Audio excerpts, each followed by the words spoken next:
And we move on to this discussion now, from sponsorship of the Premier Division of women's football in the country to headline sponsors of the South African 20 Cricket League.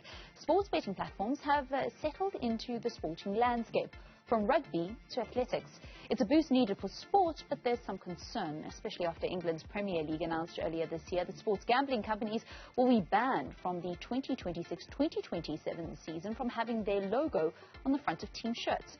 To unpack this a little further is Advocacy and Communications Manager from the South African Responsible Gambling Foundation, Lebogang Sioheng. Very good evening and welcome to Newzroom Afrika. Has there been any concern raised at the foundation? Valen, I think, the issue of, sports betting is obviously one that's been on the rise and on the increase, not only in South Africa or Africa, it's been internationally recognized. And I think if you look at it from a South African perspective and you look at sort of the socio-economic challenges that we face as a country, a very, very tough economic climate that we find ourselves in, we got to raise the question as to why are people betting and gambling? Are they doing so to take a chance, knowing that there's a 50 chance of winning and a 50 chance percent of losing, or are they doing it as a means to an end? So I think when it comes to the South African Responsible Gambling Foundations, those are the sort of things that we tend to ask punters as to what is the intent and intention of gambling, and are they aware of the risks that are associated with it, because gambling addiction is a mental health condition and a lot of South Africans are unaware of that, or a lot of people that do gamble and bet are very unaware of the fact that it can cross the line and you can become addicted to it if you're not doing it within your means.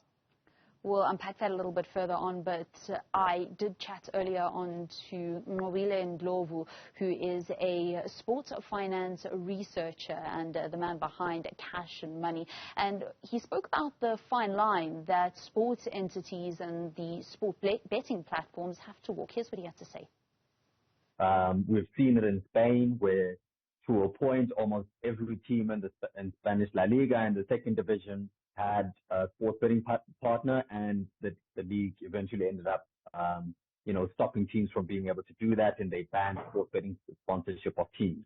In England now, they've now put in place rules to ban sports betting partnerships of teams, but the second division is even called the Sky Bet Premier League. The second division of England is called the Sky Bet Premier League. And up to about 70% of teams in England, in English football, have a betting partner of some kind or a front of shirt sponsor, which is a betting company. So it's ubiquitous and it's massive. But the challenge is, how do you marry that to the issue of influencing the public in a wrong way towards doing something where generally almost everyone loses money. And the viewership of sports is quite young. And you have a very high risk of influencing the wrong cohort of society into betting and potentially getting into very destructive habits. So it's a very difficult balancing act to make. I think that's one of the important things, is that a lot of people watching sport and being interested in sport are of a younger age group. Is that something that concerns the foundation? Completely. It's something that we've picked up as well. When we looked at our post-COVID statistics versus pre-COVID, and obviously with the lockdown restrictions, a lot of the betting and gambling moved from on-site operations onto online. And just to give you a bit of an indication in terms of the previous financial year, 22-23, the three top most preferred modes of gambling were online betting, followed by casino slot machines, and then betting on sports. And the age cohort has now shifted from middle age 35 to 45. It's shifted down to 18 to 25. So yes, we are seeing an increased number of younger youth seeking treatment and counseling because of their gambling addiction or betting addiction. And yes, the preferred mode of gambling or betting has now moved from a sort of on-site perspective to an online perspective. So it's something that we have definitely observed. I think in South Africa, we are governed by the National Gambling Act of 2004, which outlines very clearly what our operators need to do within the confines of the law. And they are regulated by the provinces. They are what we call provincial licensing authorities or provincial gambling boards, who monitor and play that oversight role to ensure that licensed operators are operating and sponsoring and advertising within the confines of the National Gambling Act. Where gambling is legal in a country like South Africa, would it be even fair to enter into a discussion about saying that sport teams couldn't welcome sponsorship from sports betting platforms?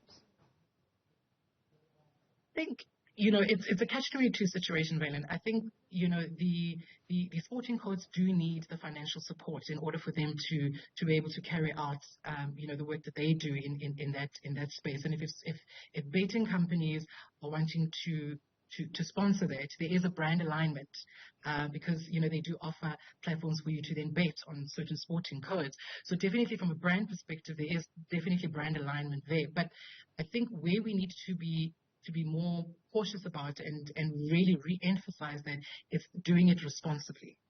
And responsibly, there's no measure, there's no one size fits all. What's too much for one person might be too little for the other. And it's all about personal choice and just really re-emphasizing that and bringing that into the brand message when kind of sponsoring and these different sporting codes. So I think it's just about the balancing act between is providing the funds and getting the brand exposure through the sponsorship, but also doing it responsibly in a responsible manner, and also just communicating where people can get help, because there is help available for free to South Africans that might cross the line and be addicted to gambling or betting. You say it's brand alignment. Ndlovu, our sport of finance researcher, called it the perfect marriage between sports betting, sponsorship, and sporting entities. Here's what he had to say. It's a cash generating business consistently all the time. And they know that it's a perfect marriage, because the stuff that people will be betting on is content that they're watching every week. So for them, they have an understanding of what the sports are. They think that they can beat the bookie because they watch the games every day. They make predictions with their friends. They play fantasy football. So for them, it's an easy marriage for a sports betting company to go and partner with a sports team. Whereas with other industries, they have to try and find that marriage and that balance, which makes sense for the fans and for the sports team. And it's not always easy to do that. You can't just go and sponsor a sports team for the sake of it, because you'll lose money. Whereas with sports, for sure that those fans are going to be watching those teams. And they can relate to the content that you're going to be putting out. So it's far easier for them to do that. Plus also, because betting is almost like a thin industry, there is an understanding that, it's not easy for them to reach a fan base. But if you support their team and you put in, you donate to community activities, you donate to younger, sports fans coming up, there is there is a way that we can give back to society by supporting something that people love. Whereas with other brands, they still also need to find that way of relating to audiences, which is much more difficult.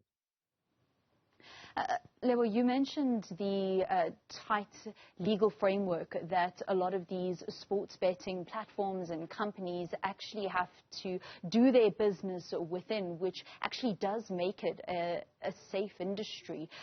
So perhaps we won't be having the kinds of discussions that your societies like Italy, Spain and England have around them sponsoring in football particularly.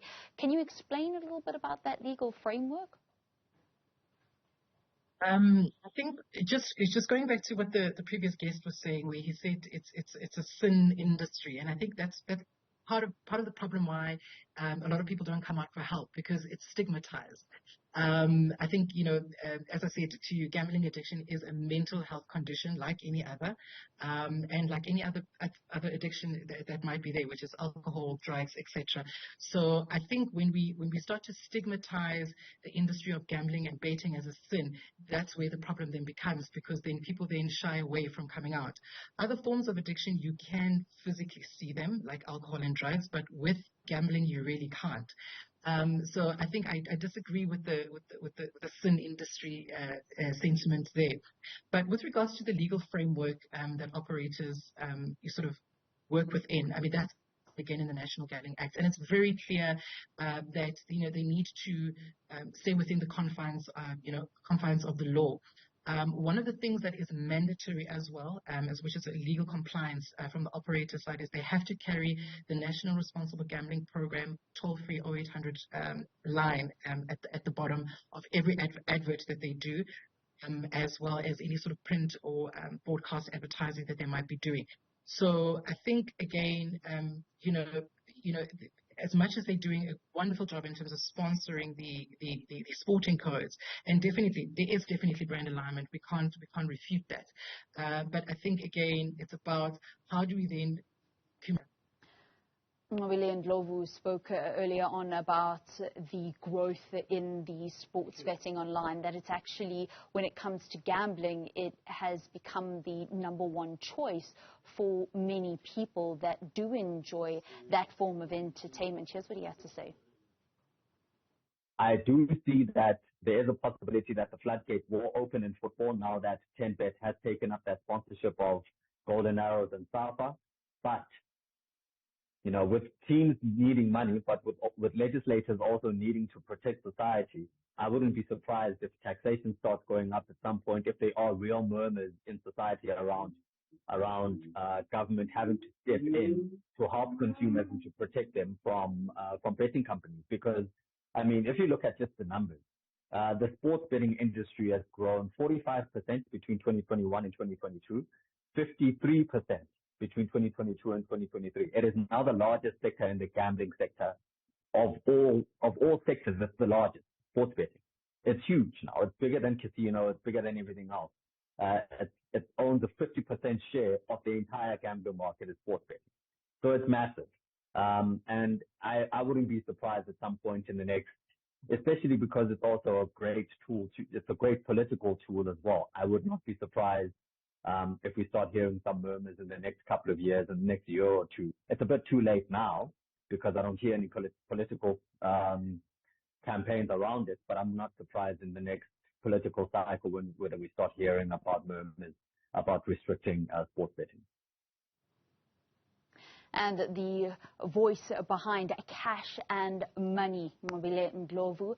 Thank you for being my guest, Lebogang Seoheng from the South African Responsible Gambling Foundation. That's how we come to the end of your sport.